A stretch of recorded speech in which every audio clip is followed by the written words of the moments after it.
we're gonna kick off the night. Hello everyone, hello. Welcome to the AI User Group for Marketers, edition 22.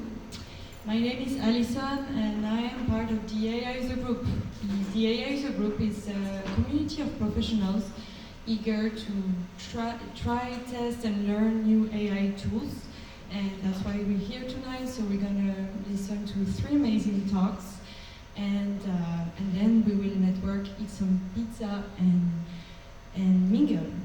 So AI User Group is an initiative from Be My App. Be My App is a tech event agency doing worldwide hackathon, workshops, training, conference, a lot of events. So if you are part of a tech agency, a tech industry, please reach out if you need to organize an event. I'm gonna talk a little bit about our next upcoming huge event, the AI User Conference. It's a yearly conference that will gather new tools for marketers, designers, and developers. And for you guys, we are offering a very nice discount because you're part of the community, so check it out. It's a lot of speakers, a lot of tools. It's going to be 4 tracks, 1 main stage, and 3 workshops, plus booth area. It's going to be really great at Fort Mason, so you should check it out. Actually, it's a discount of the early bird price, so very interesting. Also, we do other kind of formats, and we've done 2 trainings recently in this space, and we're going to host a new training, very nice, and I'm going to give the mic to Bill, because he will be the instructor for this workshop. Give a round of applause to Bill, please. We need some energy. Hi, my name is Bill Raymond. I run the popular newsletter called Bill Talks AI. One of the things that I learned when I started writing this newsletter, it was actually a little pet project of mine, and it was to kind of learn how AI works without having to learn all the technology behind it and everything like that. And then of course I got into the technology behind it.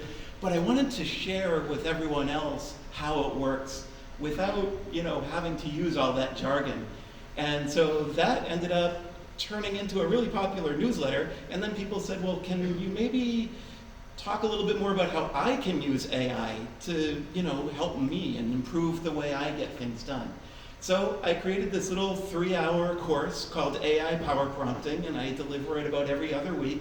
And people love that, but they said, we're doing too much. I want to actually not just do your examples and see how you use AI. I want to see how I can use AI more effectively. I want to sit down and work with some of the projects that I do and actually learn AI in a very deep and meaningful way so that I can go back to work and start using it. Whether I run my own business, whether I work for someone, there's a lot of people out there that I know, your managers are saying, how come you're not using this thing that we just invested a whole lot of money in? And that will help you as well. So I've been delivering these courses, it's called the AI Power Prompting course, for marketers and content creators to help you learn how to write content, to help you learn how to automate some of the things that maybe are a little bit grueling to do all the time. And I created this course. It's a 1 full day workshop. I normally do this course with people at their organization. But I was speaking with Allison in the AI User Group, and we said, maybe we can offer that here and give it a shot. So the course is normally $7.99. You can see there's a QR code up right there for 25% off, which makes it about $5.99. If you happen to have the ability to expense it, that should work out pretty well for you. And also, just one other thing is, I go back about a month later and talk to the people that I've trained, and I ask them, how much did you save? Like, how much time are you saving? And on average, it's about 10%. So if you just say, I make $70,000 a year and I save 10% of my time, that's $7,000. So that's actually a really easy way to kind of confirm that you can use AI to improve the way you get work done. It's real easy after you reduce 10% of your grueling tasks, so you can do better tasks that are more, if you will, strategic, and that can also help you build up your career.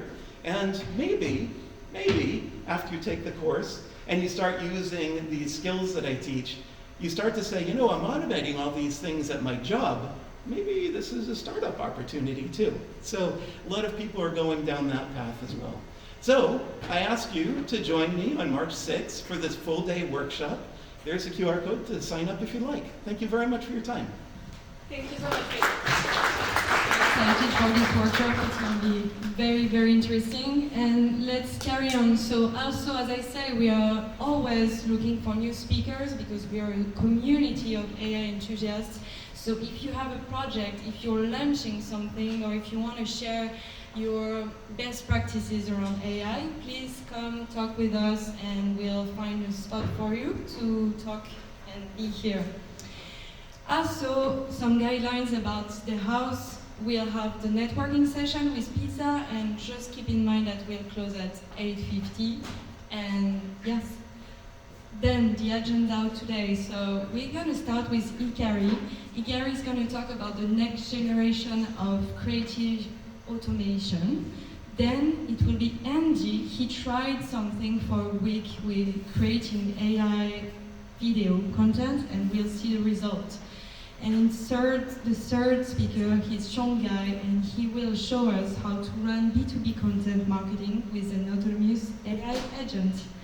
All right, so let's jump into one more thing. Sorry, it's the open mic. It will be at the end. You have 1 minute to take the mic and talk about something right now that you are doing. If you're looking for a job, or if you are hiring, or if you are launching a project or looking for beta tester, something, please come here, take the mic. It's 1 minute opportunity to show yourself, and also to the community on live. Actually, hi community. Yeah. We are live streaming. So let's jump right away into the first talk and give a really warm welcoming to Hikari.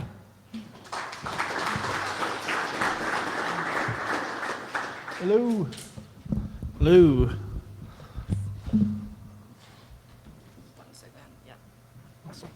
Well, thank you so much for being here today and joining me and joining this awesome community as I demo Omneky, the platform. This is actually my third time presenting at the AI User Conference. I presented at this event last year, then I presented at the bigger tentpole event, and then I think I'll be presenting again for the big event in Fort Mason. So really excited and really love this community. Quick background about Omneky. We're the first mover. So we generate ads, and we're a workflow tool that automates ad creation and optimization. We're the first mover in generative AI, founded back in 2018. We've been featured in CB Insights, the various market maps. We were the first Gen AI company to pitch at TechCrunch Disrupt. We were recognized by Jensen Huang in his NVIDIA GTC conference. We've been recognized by Gartner as a leading innovator in AI-driven creative solutions, and we're backed by the leading AI investors like SoftBank and AIX Ventures, and at AIX Ventures, particularly by Richard Socher, who was early investors in Hugging Face and Perplexity. So very quickly, just explaining, I'm going to run through this really fast, but marketing is full of inefficiencies. 55% of marketing budgets are wasted every year on ineffective content. I'm sure you've seen ineffective ads through your day-to-day, and it's just a very hard problem. Lots of time is wasted with designers doing rote work, and then lots of money is wasted on ineffective, just poorly personalized creative. So our workflow tool, which I'm going to demo in a second, trains the model on the brand. We get real-time insights from performance data that we then generate, and there's a workflow tool for generating content and then approving and launching the content on the various ad channels.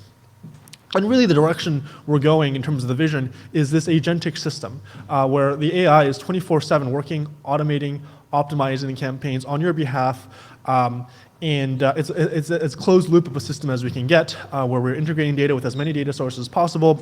We're utilizing state-of-the-art models. We have our own mixture of experts models that get the insights and generate content and launch the campaigns on your behalf. And I think in 2025, really, this is going to be the year where this kind of agentic platform is possible. So what customers get from us is performance optimizations. They get to launch in more audiences and launch in more markets because the cost of creating content has gone down. They get to save time, and it's also a more secure system since a lot of the data is maintained on the platform. And so customers have seen great results from our tool. So with that, I'm just going to dive into the demo. First, I want to show the brand management. So this, the way this works is you upload your brand, you connect your brand URL, our system will go and scrape the site. You can also upload your brand books, and then we'll extract the primary features of your brand, as well as, and this is very important, copy restrictions, image generation restrictions, image use and generation guidelines, ad copy. I think a lot of brands, they're concerned about AI misusing their brand and generating things that are not on brand and not being brand safe. And so brand safety is at the very core of our system to really make sure that nothing's ever being generated that violates your core brand principles. Then what we do is we go into insights. And so for here, this is actually our own ad platform, and you can actually see our top performing ad creative. Funny enough, is this a clip from my session at AI user conference last year, and it does a kind of a quick breakdown of the creative, why it thinks it's performing well, suggestions for making it perform better, and you can really segment this data and rank it based on any kind of metric you want to. You can drill deep, so you can see, for example, ads that I can see, ads with 31 seconds, are performing better. Well, let's get out of those ads with 31 seconds plus, what are kind of the trending features of those ads, and you can kind of drill down and see. Okay, 1 second. And see insights and results. Perhaps ads with, for example, a female narrator has been correlated with driving higher impressions. So this is the insights tool. Based on the insights, what we then do is we generate creative briefs. And the way the creative briefs work is it's based on the brand information and based on the performance data. So I think oftentimes, marketer, when they're trying to come up with ideas for creating content, it's a lot of it is intuitive. Well, what we do is customers can input their project, kind of their description of the campaigns, their target audience, the unique selling proposition, as well as other kind of things like how creative do you want the AI to be, and it will generate suggestions for creative and for campaigns, particularly based on the data. So for example, it's suggesting for our ads we use this learn more call to action because it's driven more impressions, and that certain colors, background colors, also prove to be more effective, and then other things like, for us at least, the phrase time saver, is a core value prop that resonates with customers and gets them to sign up. And so that, based on that, then it generates copy, image suggestions, headline suggestions, and this becomes the blueprint for the next step, which is the AI-generated ads. So with that, also, by the way, if you're an agency, you can share this with customers and get customers' feedback on the creative brief before, so you're really collaborating at the ideation stage. So then with that, we can go into the ad creation itself and the ad generation. So there's many ways you can go about generating ads on our platform. First step perhaps is you just want to import a PSD file, and you can take a PSD file that you have historically created. Let's say your brand, you're very strict, you don't want an AI to generate content for you. You can upload the PSD file, we'll automatically read it and then turn it into variations.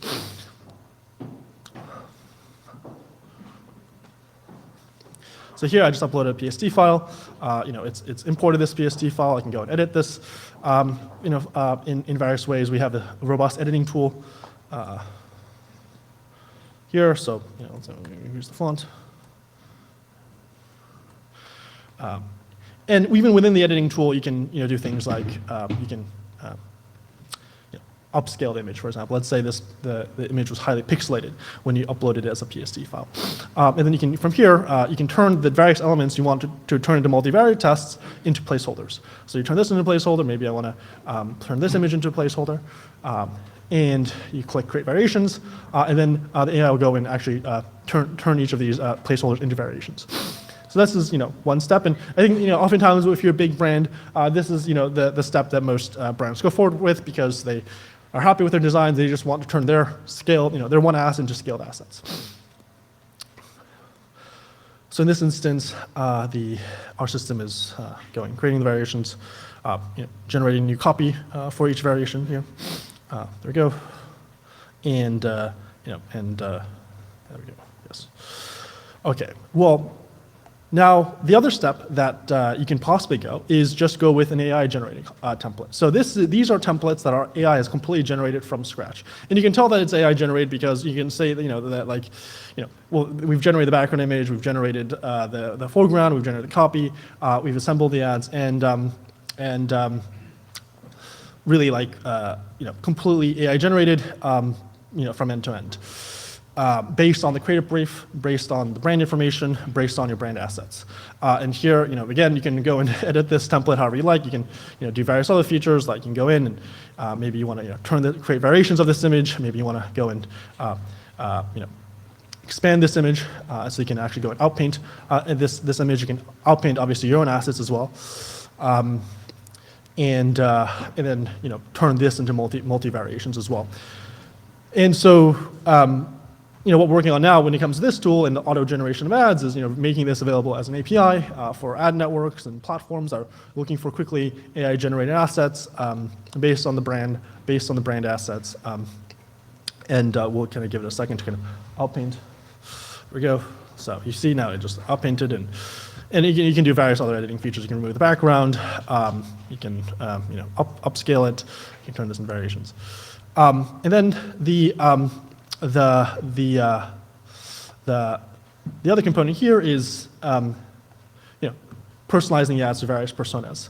So when it comes to automation and workflows and kind of large part of what kind of the manual work of the creative process is, okay, you created one hero asset, you created one big idea, but now you got to personalize that asset to different markets, different audiences within that market, and potentially in different languages. And so what our system does is it goes in and kind of inserts different persona assets into your templates to quickly personalize those assets, as well as generating new copy suggestions as well. And so the idea is, you can go in, you can just select, you can also go in and actually select your own, folders or images that you want to turn into persona assets. Here, for example, let's hope this is the right folder. And you can just go and say, I want to use these persona assets, and and then it'll go in and insert those persona assets into the ads as well, if that is something you want to do. And then also, I think video is a big component of this. So not only can you do image templates, but also you can do video templates. And so here, this is a video template that's AI generated. This asset here is AI generated. I'll actually walk in a second, show you in a second how this asset is AI generated. But here again, you can turn these headlines into placeholders. You can turn this video into a placeholder, and you can quickly turn those into variations. So. So you've seen now several workflows for kind of quickly scaling the assets depending on your brand guidelines, what you're looking for, the degree of creativity that you're seeking. The other key component here is making sure that you upload all your brand assets, and you can always go and generate new assets. What we like to talk about oftentimes is we used to live in a world of digital asset management, where it was all about managing these assets in various folders. Well, I think we're entering the world, and kind of wrote a blog post on this, is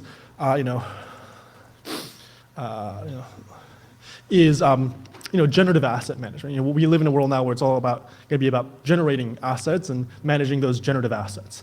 And in that world, it's more about making sure that your brand is safe and your insights are strong, and you're properly managing the brand experience as it scales. And so you can quickly generate additional brand assets based on prompts. This is taking, okay, we'll get a second to kind of generate. I'll also kind of go through another process of generating video assets in a second.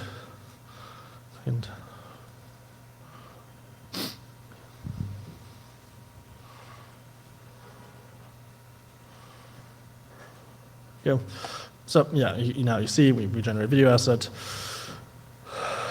Right, cool. And now you can use this in your variations as well. So the other key thing is when it comes to generating video assets is, well, maybe you don't have video, you don't have assets, you don't have image assets, you don't have any assets other than maybe images of your product.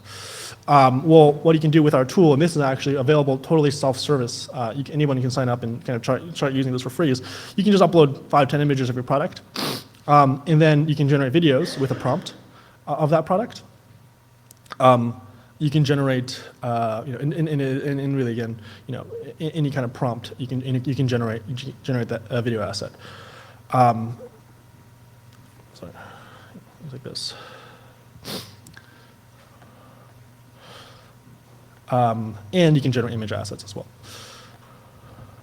So, if you're limited in terms of the assets and you're quickly looking to scale your assets for creating the variations, you can use our tool, and you can do this for any kind of product photo.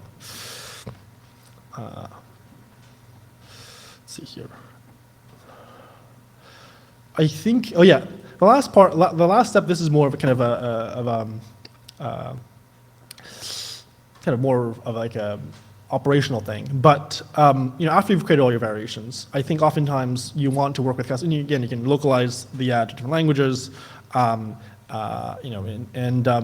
but oftentimes what you want to do once you've created your asset is, you want to, send it to the customer for approval so the customer can provide feedback, and you can actually, comment, leave a note here for the customer. The customer, for example, can leave a note here and be like, change the copy.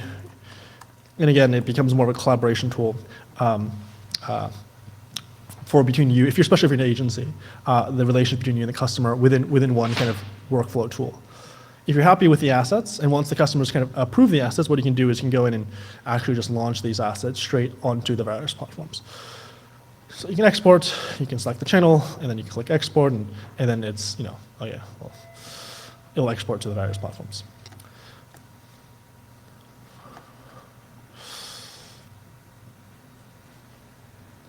Yeah, so that's a quick demo of the various features. Any questions? That was. Thank you so much, Omneky. It was eye-opening on how to generate AI assets. Do you guys have any question? Yes? All right. Can you stand up? Yeah. And then, for sure. So have you looked into if Facebook or other ad platform are basically giving a higher CPM or suppressing AI generated ads or something? Because I know they are suppressing a lot of AI content. Yeah, it's a great question. So I think a lot of the suppression of AI content is predominantly for the kind of native content within the platform. The kind of the newsfeed content, the kind of user-generated content. Oftentimes, as an advertiser, you're buying the media spot. You're kind of bidding for that media spot. So I'm not seeing that as much in terms of you're not winning bids or the bid is you're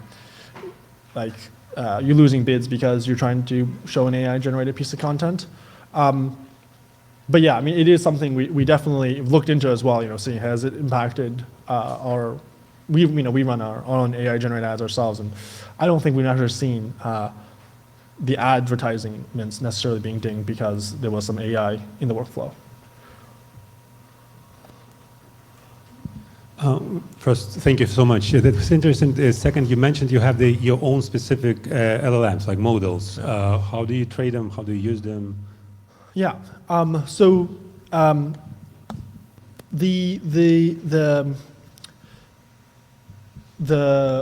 We're a mixture of experts product. So what we do is we'll integrate the best models when it comes to, say, video generation or generating hyper-realistic product photos, or generating copy, and then really make sure that we kind of organize them and operate them properly so that it generates the assets. So we have models that kind of orchestrate the different models to kind of assemble, say, the completely auto-generated ads that I was demoing earlier.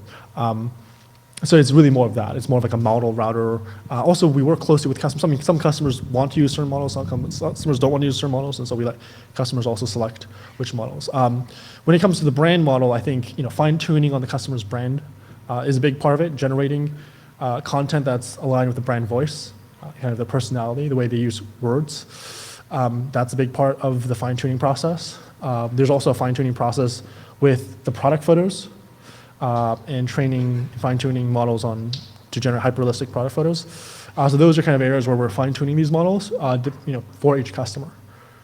And this is kind of done in an autonomous way. You sign up, upload your brand information, fine-tune them all on the brand. You upload your product photos, we'll fine-tune it on products. Hi. This may be a little bit of a philosophical question, but do you think that do you think the fact that you can produce all of this content at cost equals zero kind of cheapens the kind of desirability of the target population to kind of find value in it? And speaking as a person who comes to meetups to meet people and stuff, and I think that, do you see that kind of thing? And then secondly, if it's all auto-generated, is this the beginning of the simulation reality that we're all supposedly going to be in or already in? Do you have any thoughts on that in any way? So regarding does it cheapen the content or cheapen the creative process? A lot of the work that we're automating is work that creators and designers don't really like doing anyway, which is creating banner ads in different dimensions and different variations. It's like just not very creative work. And so, what? Call it production. Yeah, well, right, production, exactly. So it's, like the fact that an AI will go and resize the ads in various dimensions is a useful feature. The fact they'll insert different product SKUs into into the templates you've already designed is a useful feature. I think, the importance of the big idea, what is the story that your product is about, your customer that you're solving that problem for. That is still important. It's really more about scaling that asset to various demographics and audiences, and then also using data to keep track of how that message is resonating, and then optimizing that message. That's really where our tool comes in. So it's really more about scaling that creative asset and kind of viewing more data. I think also into that case, I think it's really hard to scale without data, or else you're just kind of scaling kind of in a random direction in a very uncontrolled way. So data is to help with the scaling process, but there's still an incredible importance in the big idea, the big story that you're trying to resonate with about your product to your customers. Regarding if we're living in the kind of the rate in which things are getting, I think we already live in many ways in kind of a simulation of sorts, right? Your news feed, everything, your digital diet, predominantly, it's kind of like an N of one in many ways already, and already being personalized for you, and already being kind of created for you, and we spend a lot of time online, and so I think it's just more of a trend. Is spending more time in a more personalized. I once joked to a friend that like the arc of technology is putting more screens between you and your connections to have real estate for ads. Is kind of like in some ways, like, the more you virtualize, the more real estate you have for advertisers, perhaps because there's a kind of a commercial kind of incentive there, but ultimately I think. If you can, and this is really the mission of the company, is to democratize growth and empower businesses, in small business in particular, is if you can lower the cost of advertising, you can help more businesses get to market, be a viable business. You can help create a more vibrant economy with more vibrant and cool tools and cool products that historically couldn't get to market because the barrier to entry was too high. And so I think that's generally a richer world.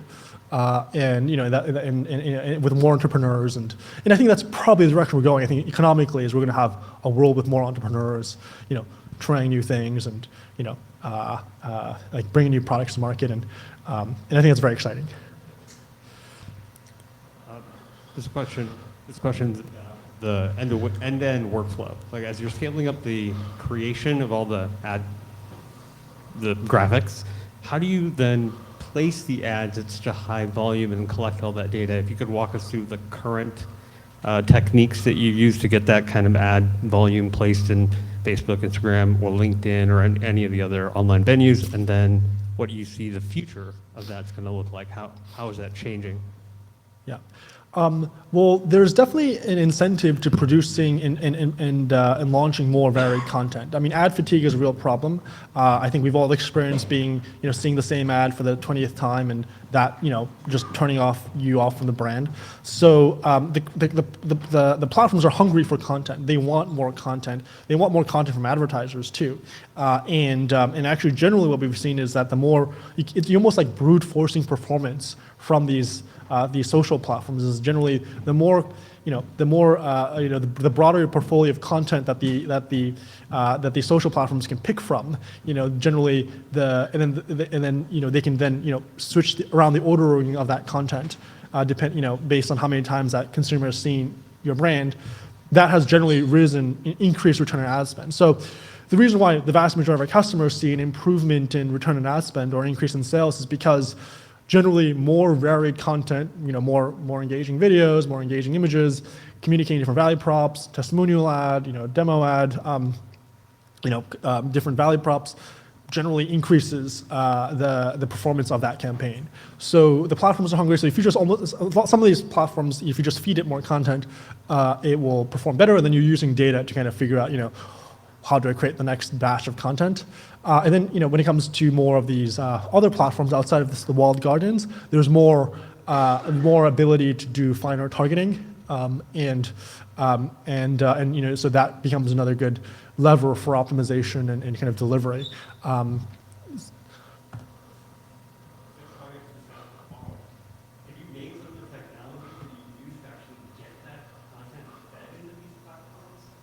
Yeah, so we have all these platforms have API integrations. Their ad networks have API integrations. And so you just integrate with their APIs, and then you can launch, and then through the API you can launch content. Not anybody can build an API, integrate with their API, because you need to be an accredited investor and, accredited advertiser. So there is a process where you kind of need to go through to get API access to these ad networks. But once you've gone through it, then you do get API access and you can launch ads. For some platforms. Other platforms, there is like a minimum budget you need to have like a seat with a budget to run ads on. So for example, Trade Desk, for example, you need to be spending a substantial amount every month to be able to run ads on their platform. So there's a budget kind of barrier to launching ads, and then there's just like a diligence barrier. But if you can pass those barriers, then you do get access to the API. Cool. Thank you so much. Please, guys, give Hikari a very warm round of applause for the presentation. Thank you. And now it's time for Andi to come present his test for a week with Trendybee. Thank you.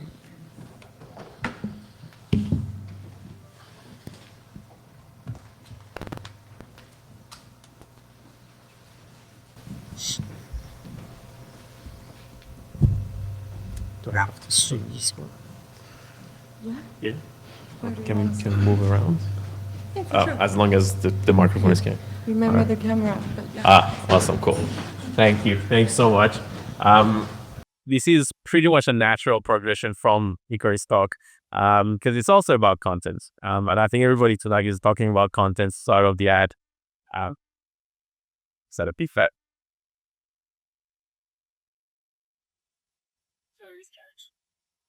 Very good.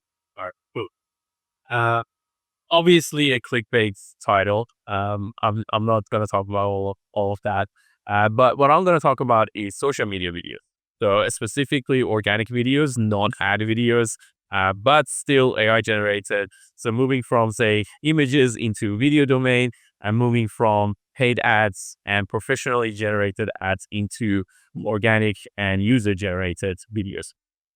The non-clickbaity agenda is talking about how AI can be used to make social media videos, how AI videos are different between brands and personal accounts, and lessons learned during the past few months of trying videos that are generated by AI entirely for social media videos, for social media accounts. So can I something first? So who here has a TikTok account? Like a personal TikTok? Cool, awesome. Who here manages a TikTok account for clients? One. All right. I'm guessing Instagram would get more hands, but how many Instagram users, like your personal Instagram accounts and managing Instagram for clients? All right, two. Right, one more. Okay, cool. This is interesting. And I'm seeing a lot more B2B usage of TikTok and Instagram and other video platforms, but they have been traditionally reserved for B2C businesses, for consumer goods. So going from a chocolate brand to a bakery to now I'm seeing a lot more software even advertised or getting organic videos on social media. And I think this is a trend that it's growing. And we can see that because other platforms like YouTube and Twitter and Reddit, they're all moving more and more into short form videos. So I want to make that distinction when I'm talking about AI videos. So we have, I hope this presentation is very full of videos, and I hope we don't get into problem showing them. But at the moment, all the videos are playing.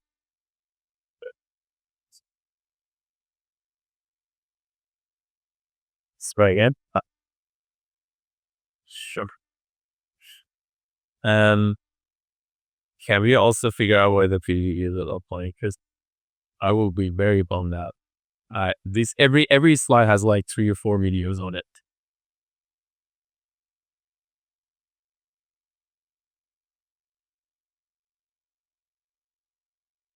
All right, I don't.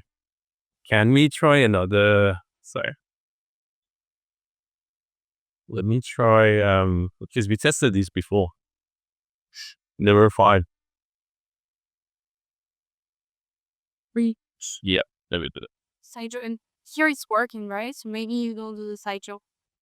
Oh, good. Yeah, let's try it. If it's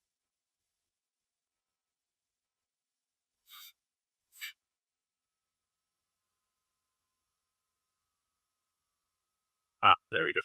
All right. Maybe it takes time. So we have AI generated videos like this one. This is created specifically. It's Google DeepMind's VO model. You probably have seen a few of these around. I'm not talking about these. These are very, very sleek looking, few seconds of videos. They're not organic user generated content. So if you see them on social media, you will immediately recognize them as AI videos. I'm also not going to talk about this type of video, which is professionally AI generated. And there are very few of them around, but there are also growing. And this one, I think, is made by these 3 sort of creative studios together. And it's a Coca-Cola ad. If every video tasted with fun like this, you're going to be here all night. Let me see how bad this gets. Maybe I try out there. They put the eye contact.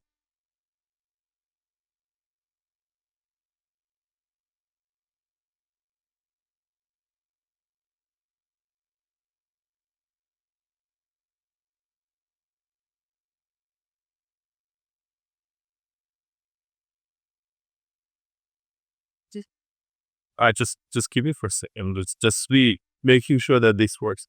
This looks more promising. There we go. All right. This is probably gone. All right, I'm gonna load.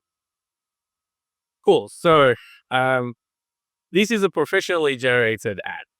I'm not talking about this either. I'm talking about a very specific category of videos that are looking like these. They look like user generated. They feel more organic, but they're actually ads and they're actually entirely AI generated. This is one on the left or right? Okay. Yes. All right, let me play that again. And we'll come back to this video because it's very interesting. There are different components to it. And I'm happy to take bets. Has anyone seen this influencer around? It's not a lot of cake. Yeah. Play the sound. But do you want me to play the sound? Well, like the look people having is like doing parking cafe. That did nothing on. Right, gotcha. This is AI generated. All right, so it's not a real influencer. And I'll talk more about this category of AI videos. But this is what I mean by organic video. So when you are going through your feed in Instagram and TikTok, you see a video like this, you don't know that immediately that it's an ad. And this is really powerful for the type of audience that they're trying to reach, because we're just talking about ad fatigue. When you see something that is obviously an ad, it's something that people will skip through and will not watch in those feeds. So creating things that are more believable like this or more authentic like this is very important. So with that preamble, let's jump into a few lessons building a lot of these type of AI user-generated content. So doing this test again, this is an ad for a marketing measurement software. I was very like, this is now once you go through this presentation with me, you will not look at your social platforms the same again. You're just gonna start recognizing people and influencers and things. And then I saw her again. This is for an online course on AI video creation. And of course, I recognize her because I do work with her. She is an AI avatar from a company called Agent. So they do make AI avatars, and the library is not very extensive at the moment. So once you go through all the 30 of them, you actually know all of them. So it's very easily recognizable. And that comes down to my first lesson, which is about authenticity, because the whole point of user-generated content in the first place was being authentic. There are many different variations of that quote. The one I really loved is, the most important thing in a relationship is honesty. If you can fake that, you will have a good relationship.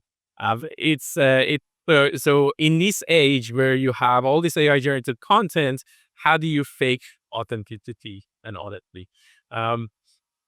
Or rather come across as not being, or not come across as being unauthentic.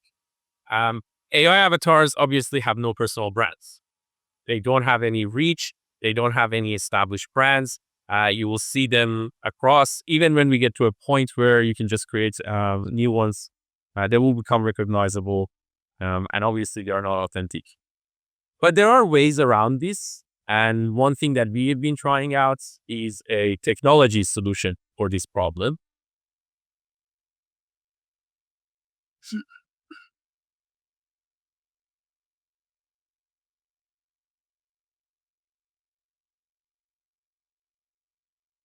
Hello, AI for Marketers user group. Hope you have a wonderful evening. So that's an AI clone of myself. I did not say that sentence.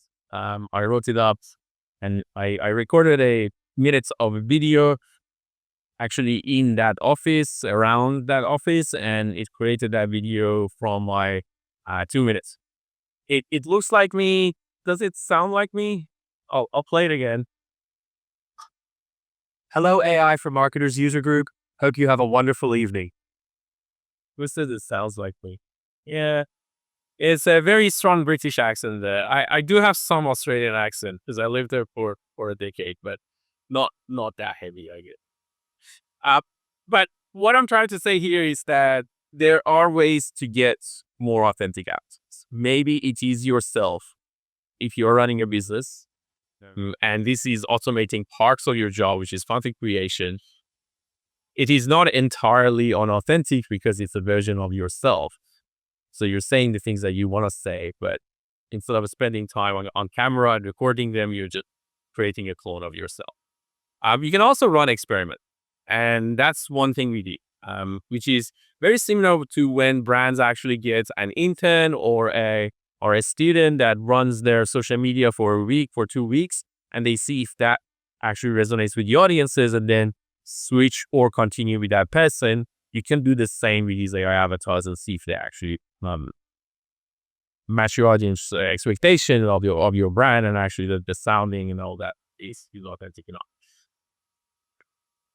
Let's talk about another concept in user-generated content, and this is the concept of hooks. I try to categorize this, but it's not entirely this. And whenever you're trying to put method into the madness that is social media, it's always coming short.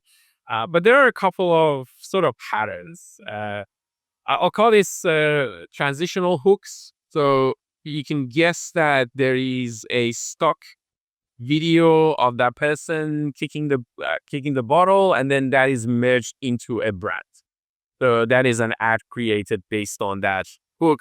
And this part of this video is viral. So if someone sees that, it's just normally they will stop on it for a few seconds to see what's going on. And that's really the power of hooks, is to just hook you on. This is another category. I call this UGC hooks. This is generated by us, and it is actually, sorry, closer. Yeah. Sorry, on the street, there's no voice. All right. Yeah. Gotcha. The videos don't have voice, by the way, if you're watching the video. Yeah. All right. Sorry. I'll stay very, very close. It's an ASMR video. But we call this UGC hooks, and you guessed it, we're not gonna play that game. This is also AI generated piece. So the person doesn't exist. And the purpose of these is to create a UGC looking video for a few seconds. And then usually we switch to like a product description or a product demo or something like that. This is a new category I've seen coming around a lot. You might have seen this a specific one or others like this. This is, I'll call it AI fails, but they're very popular in terms of becoming the first few seconds to grab attention. I'll play that again just because the doggy is very nice. Yeah. Celebrity hooks is one of the oldest tricks in the book. Is you just start with a celebrity, and that's it. You have nothing to do with your organ or anyone else. It's just the first 1-2 seconds of the video and then cutting over to something else. And this new category that Gen Z very lovingly calls brain rot, which is usually just a few seconds of a video game or some repetitive thing that you just get hooked on it and you cannot look away. The purpose of all of these is to stop people from scrolling for a few seconds. And then hopefully your message, your brand, your logo will come afterwards, and there's more attention paid to that, and you don't lose the audience for those precious few seconds. So you can see AI plays a role here as well. We have 2 AI generated hooks. So the one that looks like a UGC, and there's another one that is basically just an AI generated video. But also, I'll go here. I'm not getting ahead of myself. But also, AI can do something very interesting here, which is searching for the books. And we have this feature. I'll show that where you can find books very easily by descriptions, and search has really been transformed with AI. And searching for good books is another thing that AI can help with. So both creating new books and finding books. There are also a cat and mouse game, and this is an overarching theme, and I think some of the questions in the previous talk kind of alluded to this, is how much the algorithms care about this type of AI-generated content. And it seems like it's an ever-evolving field. It's where more AI-generated content comes into the feeds. Some platforms are initially embracing it, at least. TikTok specifically had no issue initially with AI-generated content. I know YouTube is now kind of cracking down on a lot of these, but it's also the AI generation is getting more advanced as we go on. So it's harder to detect it yet. It's becoming a cat and mouse game of detecting these type of things. All right. So the third topic, trends, recency. So these are 2 memes, both of them AI generated again by us. The one is you recognize this person, Thanos, from the second season of Squid Games. And another one, which I think this meme is funnier. And your view might be different. Uh, but every single time, a meme that includes a character that is already known in pop culture performs better than a meme that doesn't include a pop culture character. So it's that familiarity perspective that's trending, and especially Squid Games was this was about a month ago. Squid Games was trending, and the hashtags were trending as well on social media. So I guess it's a very simple, obvious thing. If you're sticking to trends, you get better performance on all the social media. Yes. Two percent. Number one is on legality. Like you use common trademark or is someone copyright the video. And they can possibly like pay copyright and make it get your content. That's number one thing. Number two is I sell a brand.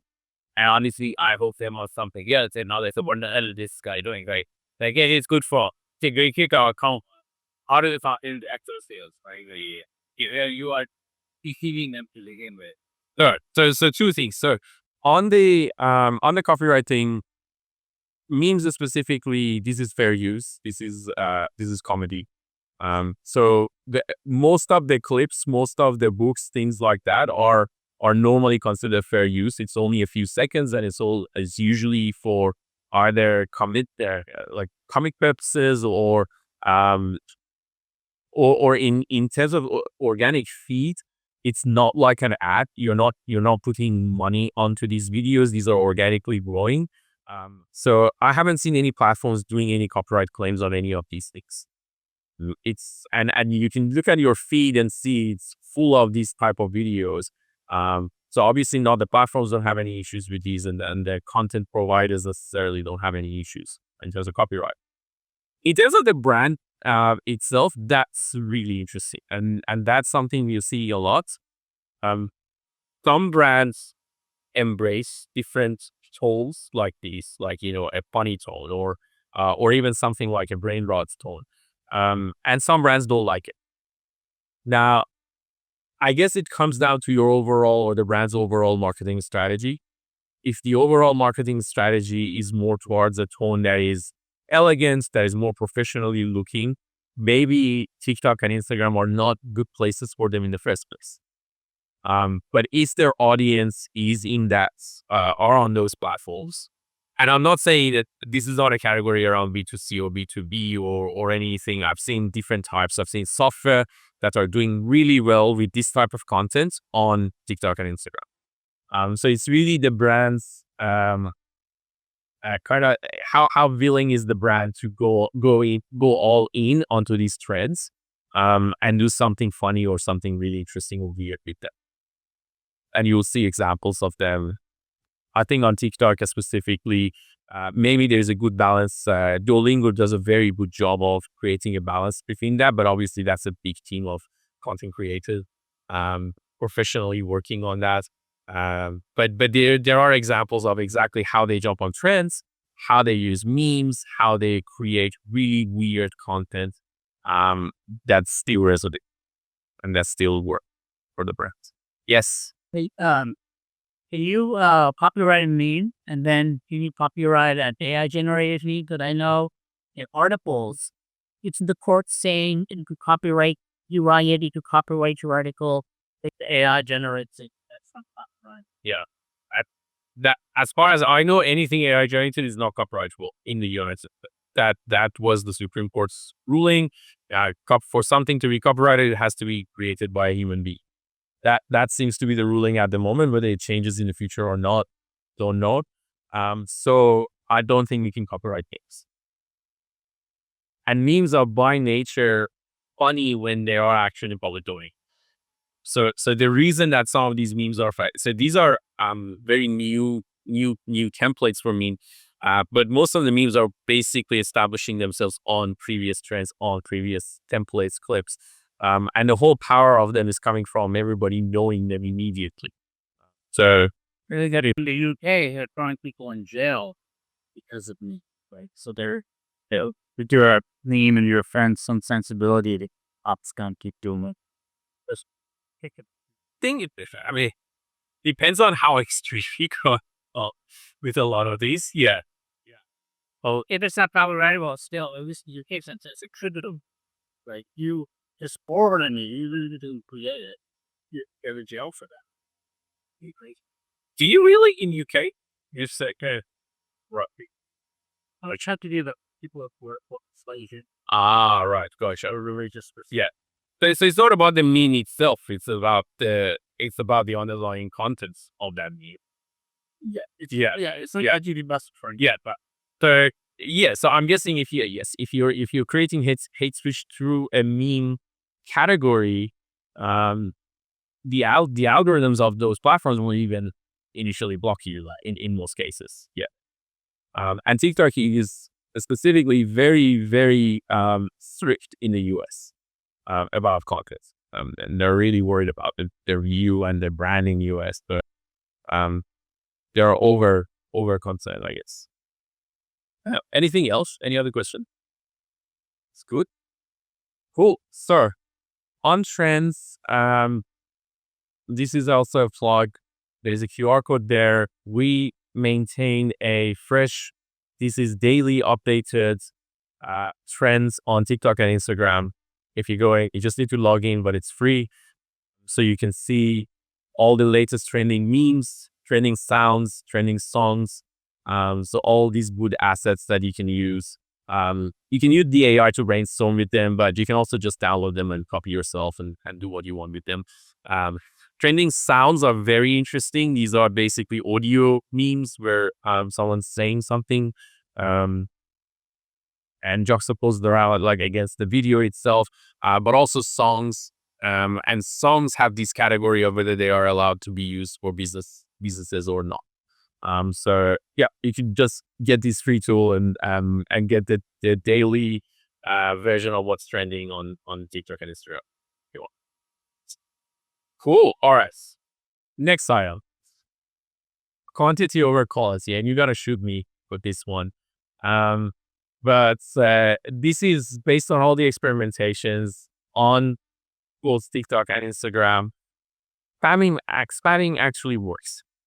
And this is terrible to say, and I'm ashamed of myself. But if you find a template or a system that works, it usually works more than one time. There's also an element of luck.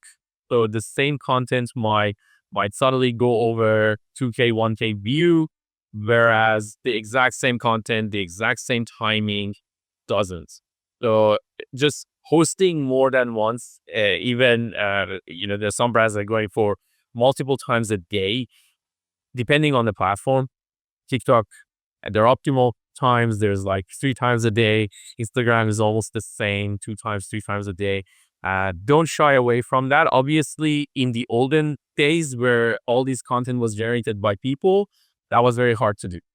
But now that you can have a mix of AI generated and human generated and content that is largely automated, then you can go for more than one time a day, and that actually works. This is an example of those type of UGC books that I mentioned. These are almost identical videos except for the difference in book, and you can argue that the confounding variable here is that the hook is different, but the timing of these were exactly the same, and they just like different number of views on them. Some of them are extremely low actually, but it's a lot of the time is also luck, because you don't know who's gonna watch something at the exact time that you're posting something. Cool. Take a picture of this. I'm not gonna dwell on it for too long. There are well, let's go. I was gonna say more than the hairs on my head, but I don't have it. There are so many AI tools out there that are creating content for you. And they're usually focusing on one type of content. AI avatars are very popular these days. TikTok itself actually has a very good tool and it's absolutely free. Some people don't know about it. and they create avatars for you. But also there are all these other tools. There are tools that create sort of like promotional faceless videos, tools that create AI stories, tools that create those kind of UGC hooks, a lot of brain rot tools or meme tools, carousels, all these type of videos. The lesson here is that the more diverse your content is, it's actually better for the growth of the channel itself. Because again, there's that experimentation factor here that you need different types of content. So sometimes it's meme, sometimes it's funny, sometimes it's brain rot, it's going to another direction, and sometimes it's just pure promotional. We sometimes strategize this as promotional content, educational content, informational content. And different platforms put different weights on these. TikTok is very heavy on entertaining type content. Instagram is very heavy on promotional type content. YouTube is very heavy on informational type content. So there is this idea of if you can create a mixture of these, you can grab more and more audiences, and then that works really well for organic type videos. Cool. And very last, it's our blog. So putting all these lessons together, we have been running videos for brands for the past few months. And the experimentation, some of the lessons from the experimentation is what I presented today. The most important things that we embrace is two things that we learned. So one is that one type of content is not enough. So we actually put together tools that generate many different types of contents. Some of these are funny, some of them are memes, some of them are testimonials. Everything is entirely AI generated. So there's no content creator behind doing any of these videos. But there is the human touch. So not all the memes that AI generates is funny or interesting or relevant to the brand. So there is that element of the person coming in and choosing one of the 10 videos that are generated, which one of them works, which one of them is good. There is also the idea of experimenting with different content and over time realizing what the audience of a brand is. If you are a marketer, if you have an agency, if you work with brands, we create content as a service. So think about this as a content agency. So instead of going out and hiring influencers and hiring content creators, come to us, we build content for you, and we do that human touch aspect of it. So the content you receive every day, every week on whatever frequency that you want is already vetted by a human being to make sure that it is actually a good AI generated content, because not all AI generated content is good. And that's pretty much it from me. Any other question? Thank you so much. Very good question. So you just curious, what I'm curious what tool you use to generate the video of yourself. Sorry, say it again. I'm curious what tool you used to generate the fake video of yourself. Oh, the video of myself was also Agent. Which one? Agent. How do you know? Heygen. Okay. Yes. Yeah. So it's an AI avatar tool. Thank you.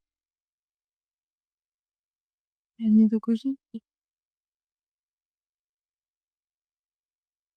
Few questions. You showed the trending videos in TikTok, and you mentioned one can modify it, use it to create variations. What are the property rights related to that? Can somebody sue you because you're using variations? So with the trends, so let's say so I showed two things. One was the trending songs, and the ones that are marked as business use, they're actually business use allowed. So you can use these songs on your videos. In terms of the, say, memes and instead of other trends like dance trends, challenge trends, things like that, you're not copying, or you shouldn't be copying what another person has done. You're taking the concept of what's going on. Not the likeness. They're Not the likeness. No. So I don't know if any of these, I don't think they're coming through in a readable way, but So say there are these challenges and there are these audio sounds. There was one of them got famous a few months ago, and someone said, "Oh, do you know them? They're from the club," something like that. So it's that audio is what everybody uses. So that audio is available for you to use, but the video itself you're building based on that meme or that concept of that trend. Yes, yeah, but it's not the line.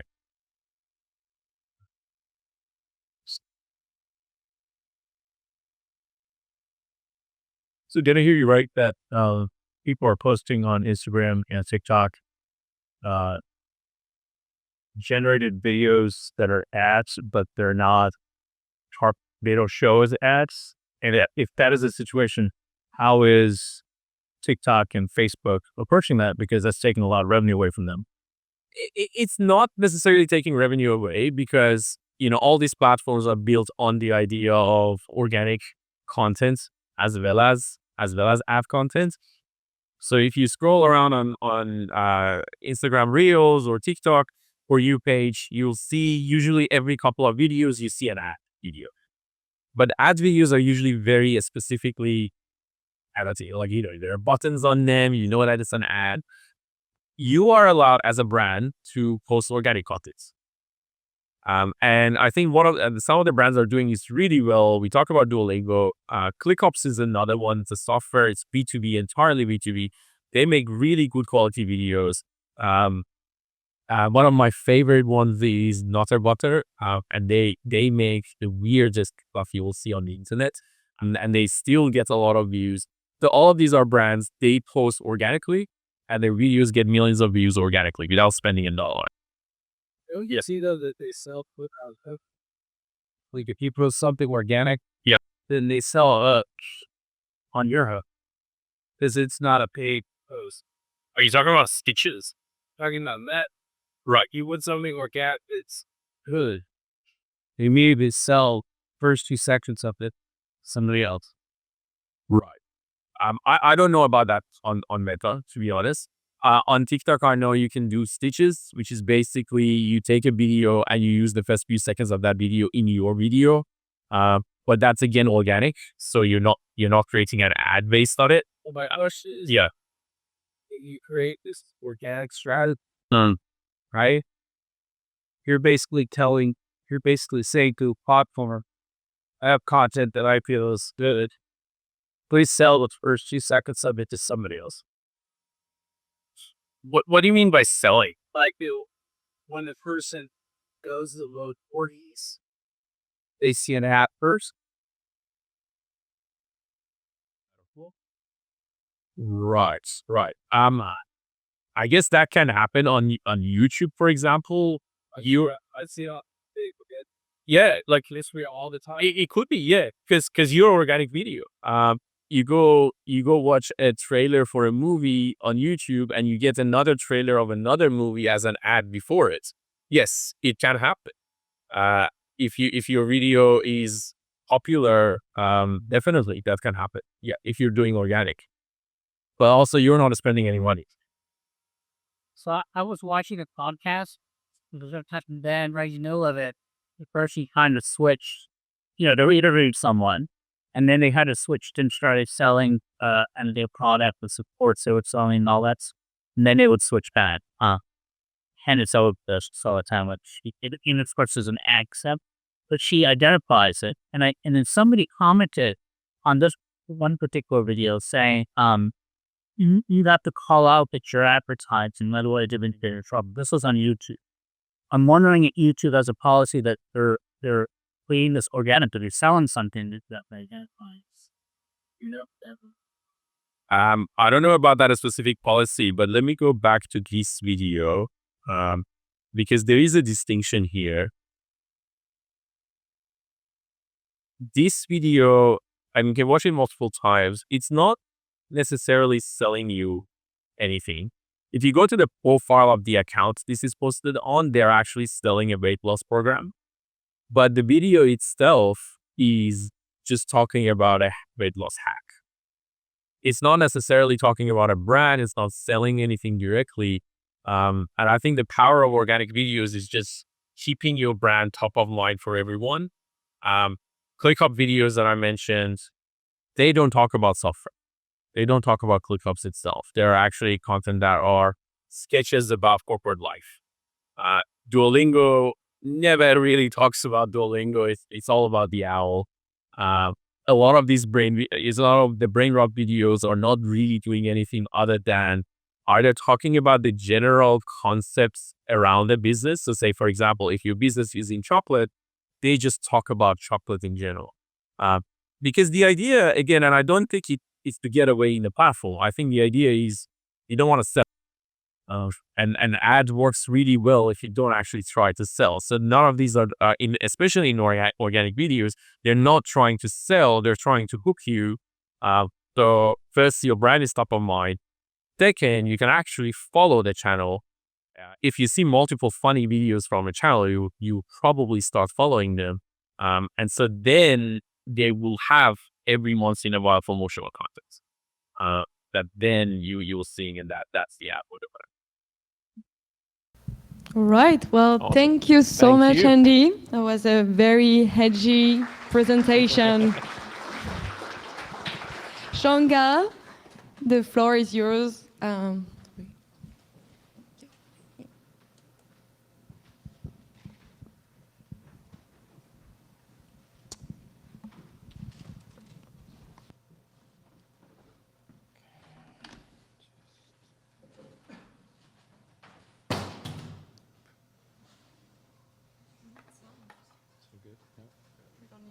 No. Good.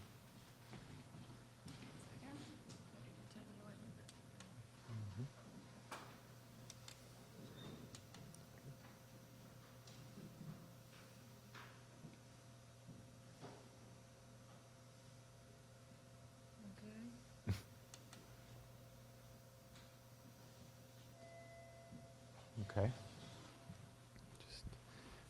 Hi, everyone. My name is Chongkal. I'm the co-founder at Tely.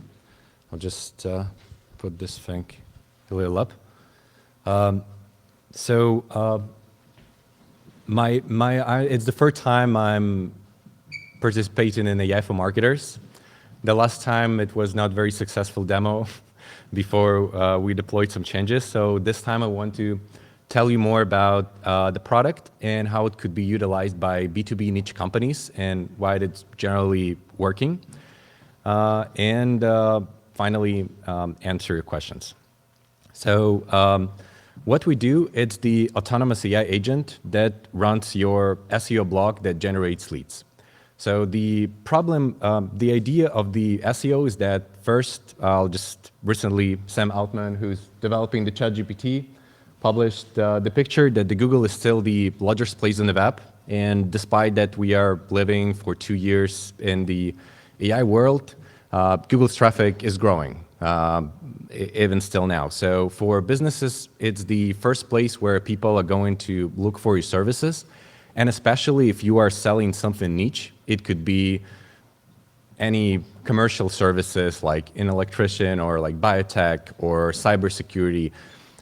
It all starts with people searching for some specific problems, finding answers on your website, and then finally trying out your software. So, but the problem with the SEO content and generally like doing the SEO, that it's kind of a heavy lifting. You need to first understand how to do it. You need to research the right keywords. You need to research every article to make it really interesting and well researched. You need to incorporate information about your product within those articles, incorporate call to actions, do a bunch of SEO optimizations.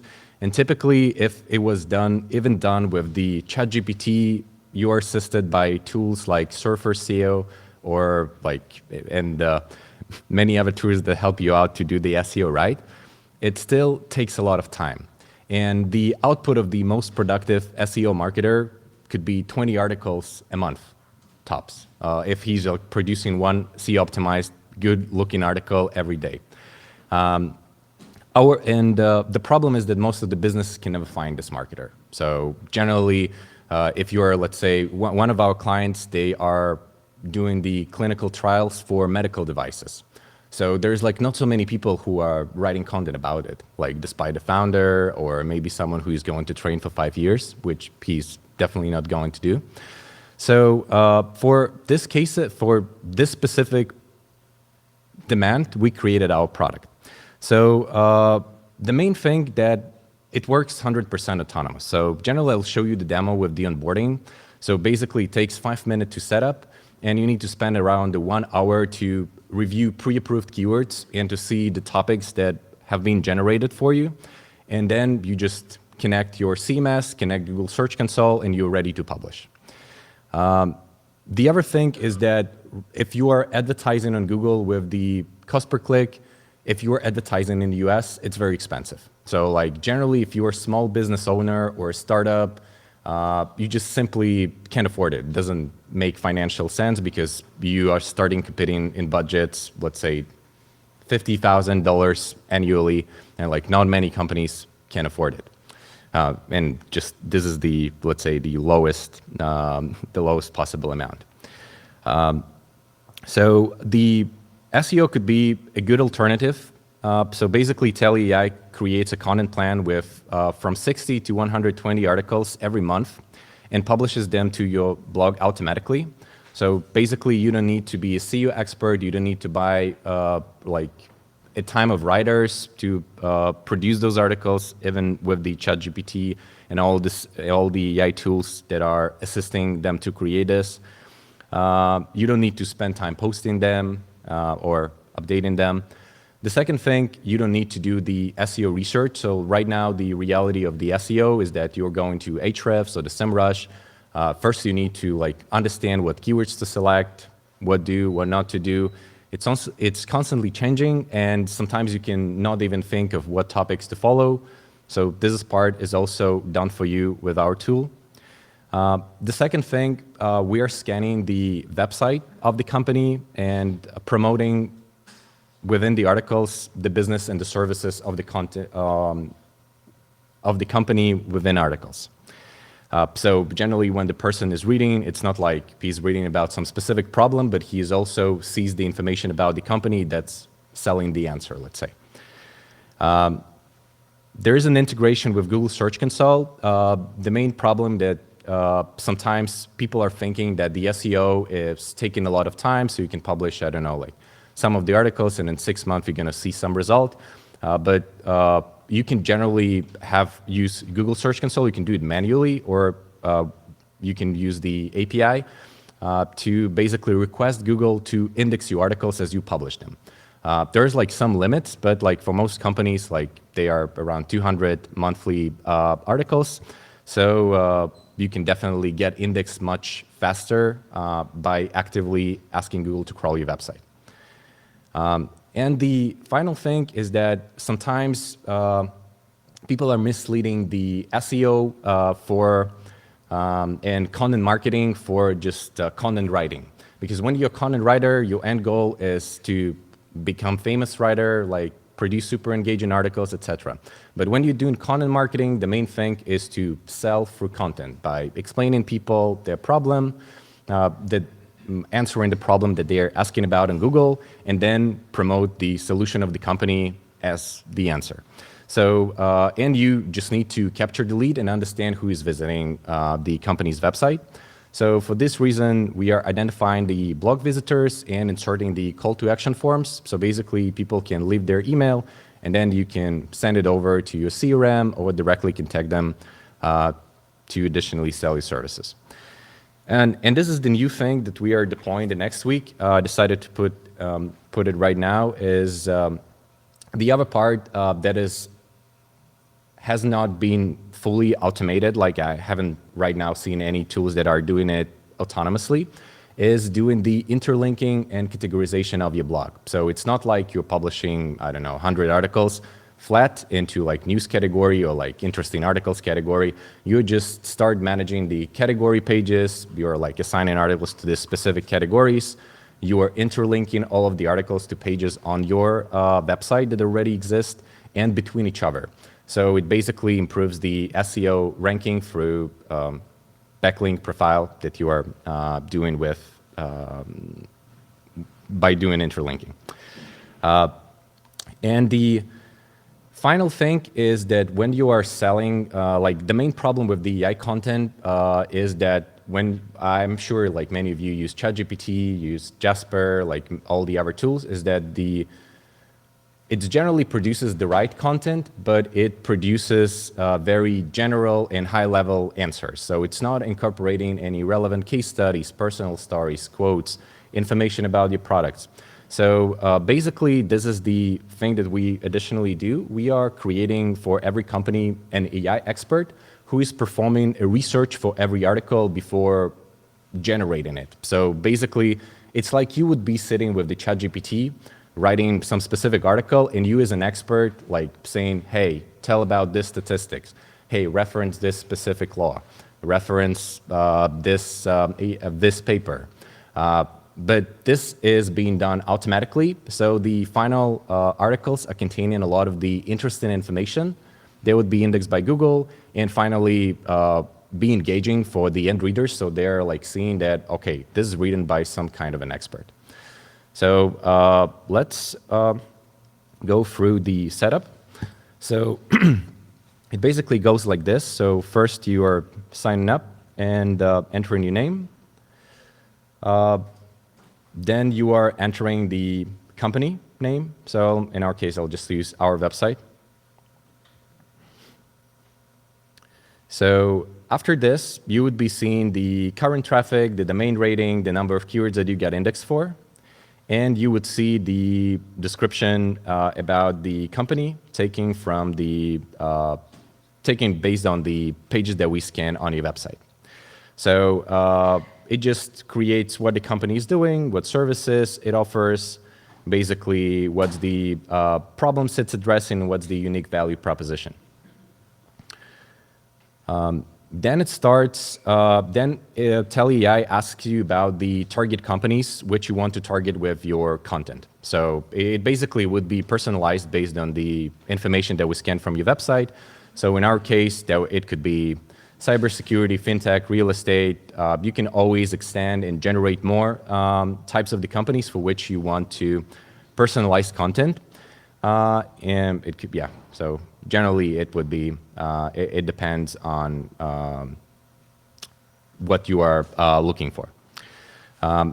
Typically for the B2B niche companies, it's much more straightforward rather than for us, because we could be like applied to many B2B niche products. But for example, if you are electrical contractor, like one of our clients, they're like electrical contractor in the Greater Bay Area, and basically they're selling electrical services, and it is much easier to like specify the types of the clients they target, rather like residential home owners or like commercial properties that need some electrical services on their sites.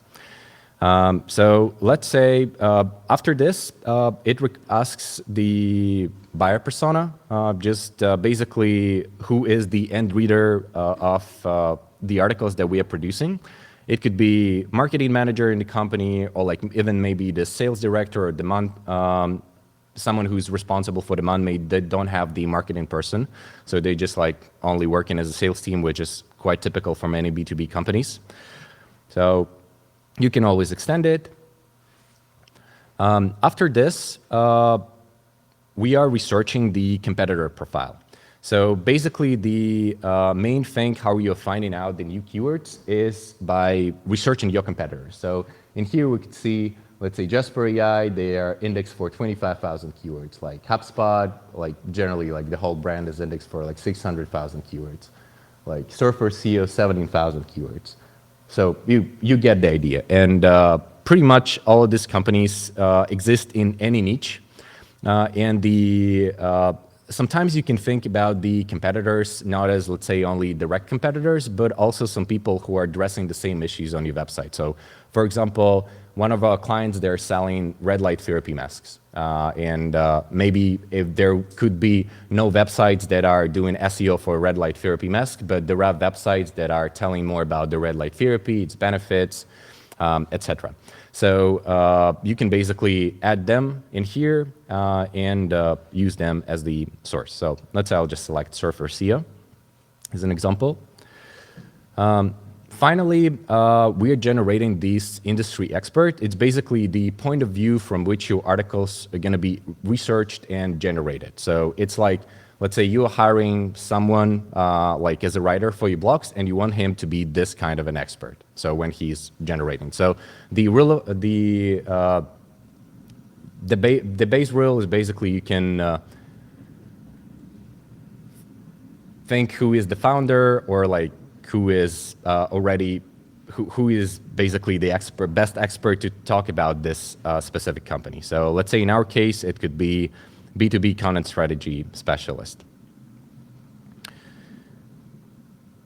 After this, we are displaying the goals if we are going to publish within a year. So the basic idea of the SEO, it's not working like the performance marketing or like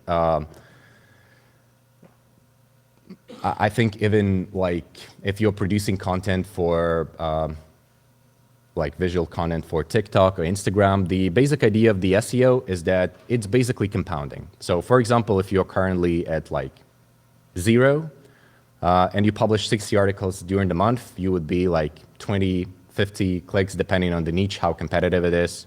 The next month, you're going to grow like 50, 70%. The next month, you're going to grow again into 50, 70%. And basically, you're compounding your growth. And the good part about the SEO, if you stop doing it, you're not losing traffic. So basically, you just stop at the place where you are, and within the 2 years, you can basically lose your traffic if someone is just start producing like a lot of the traffic in this specific niche. And finally, we start generating the articles. So the process of generating articles includes all the things that I've already told you about. So first, I wouldn't get into much details, just I think you were all already exhausted with all things, but I'll show you better the article. So as the company finishes with the generation of the first article and they decide to start, the onboarding looks super straightforward. So basically they connect their CMS. We are currently added the HubSpot and Shopify to addition to this. And also, if the company doesn't have the blog, we are setting up for them on a subdomain. So I'll just show you the option. So it generally goes like this. So even if the company doesn't have the blog, they can have it on the subdomain, and it'll just be displayed like this. So we'll go with the title, with the meta description, with the photorealistic image. It could be also customized for the company's style. So for example, if you are like having some already branded images and you want us to generate them, we just need 5-10 images to basically produce in your specific design. Then the articles, they're going this kind of the structure. So there's an overview. This is done precisely because when the search crawlers, they're scanning the pages, they firstly read very fast, like the first parts of the block. So when we're given an overview, it basically gives the search engines the idea of the article, and they can reference it much easier. Then goes the introduction, and then goes the section. So basically, it references some of the ideas. It references some glossaries. It references the information about the company, some case studies that they have performed. Like the quotes. It generates the infographics based on the article section. It could be replaced by the also photorealistic images, but the infographics positively affect the engagement. So in here you could see some lists. We are doing, as I said, the interlinking, external linking to the articles. Another type of the infographic. And in here you could see I'll just like scroll down. The types of the call to actions, they are personalized for every article and for the company. And finally, just click it, and it basically could be set where you want the people to go, rather to the contact us form, like sign up or main page, depending on your case. And as you connected the block, the second thing is to connect Google Search Console.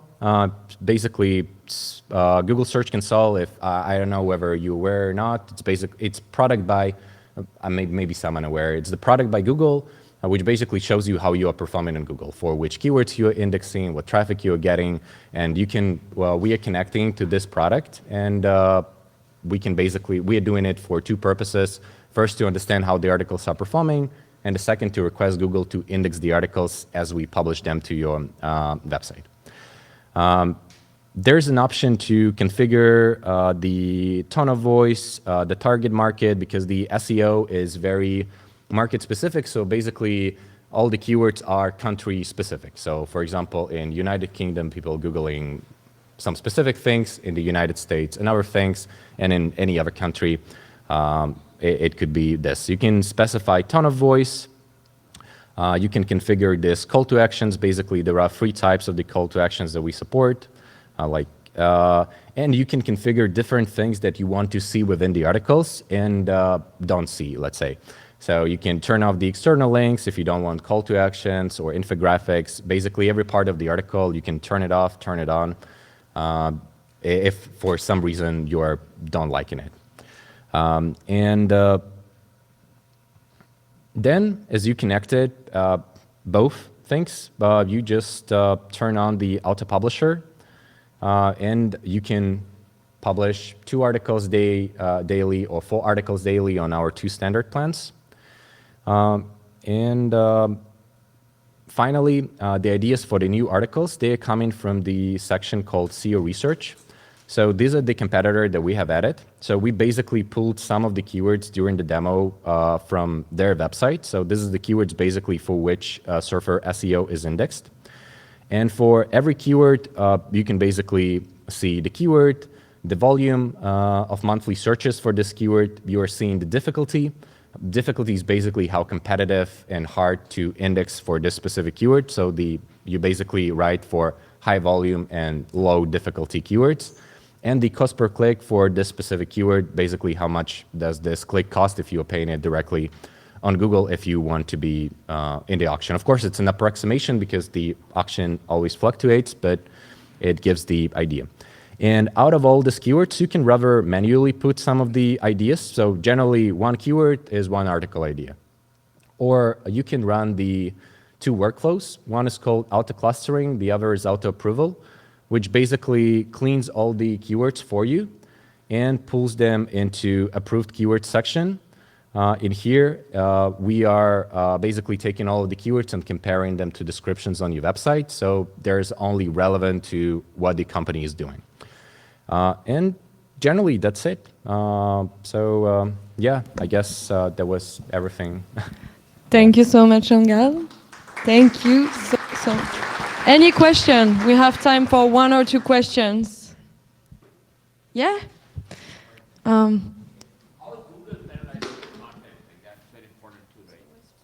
I haven't heard the question. How is Google penalizing content, like AI content? Google stands on AI content. I'll just show it. It's popular topic, popular answer. So basically the main thing that Google wants to see quality content, and there's this framework called EEAT, which basically it's expertness, affordedness, trustworthiness. So the main stance of Google is that if you're producing good content with AI, they are indexing it. So Google, during this last 2 years, the main problem was that there was a surge in AI spam. So basically what people did, they pulled the keywords from the competitors, wrote the automation with the ChatGPT, stuffed the keyword, but the article was not containing any information. It basically was it's not containing information about the product, not containing relevant information, about the case studies, papers, basically making this article more interesting to read. There was already 4 AI spam updates, and many websites, they have lost 95–100% of the traffic. So Google is basically it's basically what Google been doing for the last 20 years. So basically in the last 20, first it was people have been creating pages that contain 1 keyword, I don't know, some specific number of times, and Google indexed it, and then people started to abuse it. SEO professionals started to abuse it, and Google basically run the update, and it finished it. The same thing happened with the AI spam.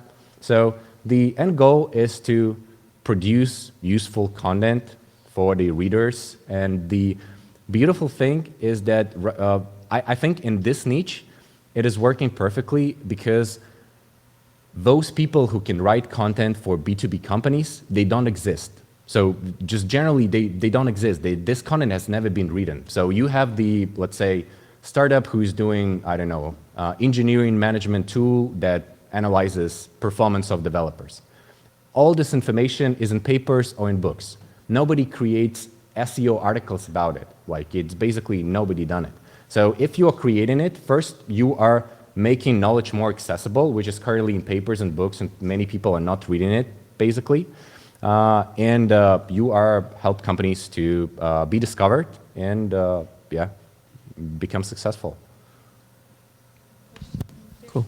Hey, actually, congratulations. I was in your previous talk, and you made so much progress since then. It's changed so much. Kind of broader question. Which one of these two options is better usually for SEO? Say publishing in an external blog like Medium or Substack, or publishing on your own website's blog? So when you're publishing on Substack, you are not doing SEO. You are doing SEO for Substack because it's all on their domain. So basically, all the keywords, all the articles that you produce, if they're going to be discovered by Google, they're going to be discovered not on your domain.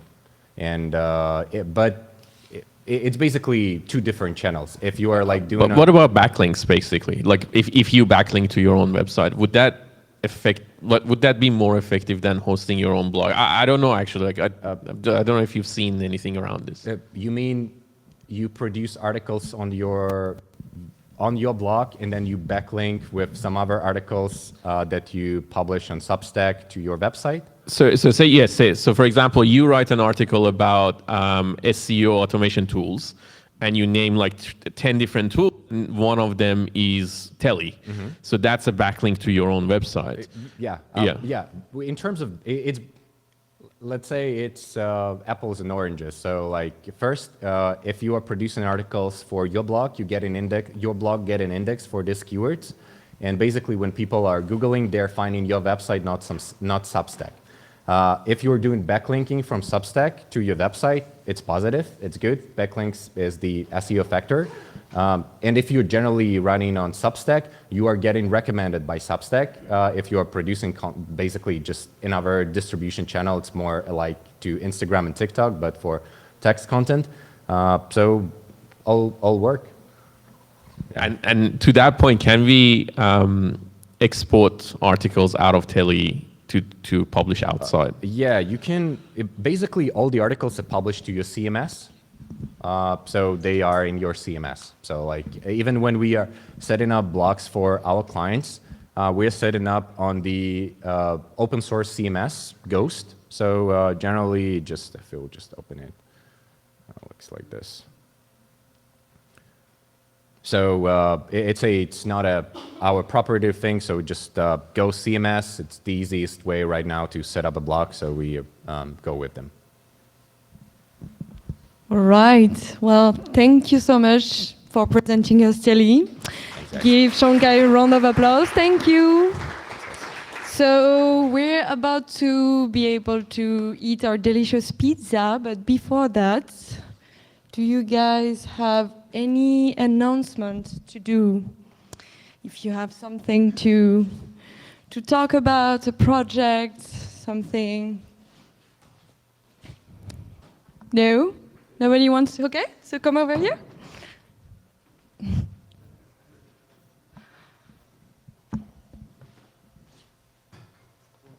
you. Hey everyone, I'm Ashish. I'm in Texas. I work in healthcare. I've got 2 prompts. I know this is 1 minute, so I'll keep it short. On the one side, I'm trying to do content generation that's marketing, but it's long form content that is the methods and means of doing healthcare analysis.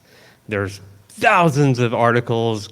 Somebody was working in clinical trials that talks about patient inclusion, exclusion criteria, and how all of that information is formatted. It's very methodical. I'm trying to create something that helps accelerate the authorship of content like that.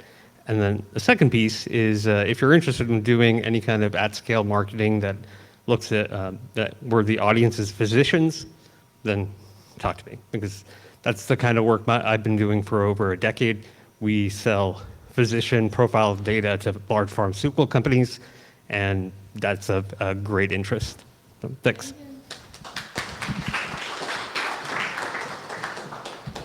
Hello, I'm Max. I'm founder of Bot AI. We are building actually an autonomous system for paid search. So we already built the system which works for the business owners, which is simple. It's available online. But we're building an advanced system, and we are looking for the design partners. So if you are building if you're using paid search in your marketing or whatever, you have some friends, please talk to me, because we can help. Thank you.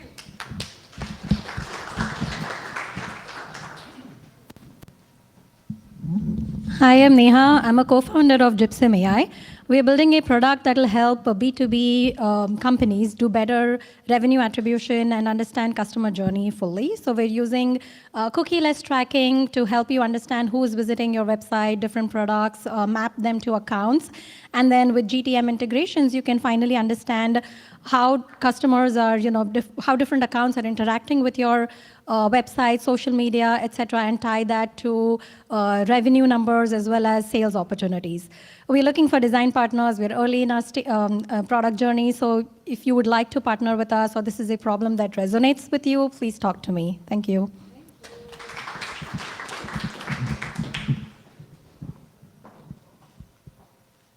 Hi everyone, my name's Lolly, co-founder of Solida. So I'm here today to help you remove all your data headaches. I know there are tons of tools out there, but I'm sure a lot of you are still having to do tedious work like data cleaning, data integration, generating monthly reports, and we're here to help. We have a AI researcher, have more than 10 years of experience in the team. We're not just LLM wrapper. If you have ever been burned by tools like that, we're very different. So if you want to talk more about it, look for the pink. Thank you.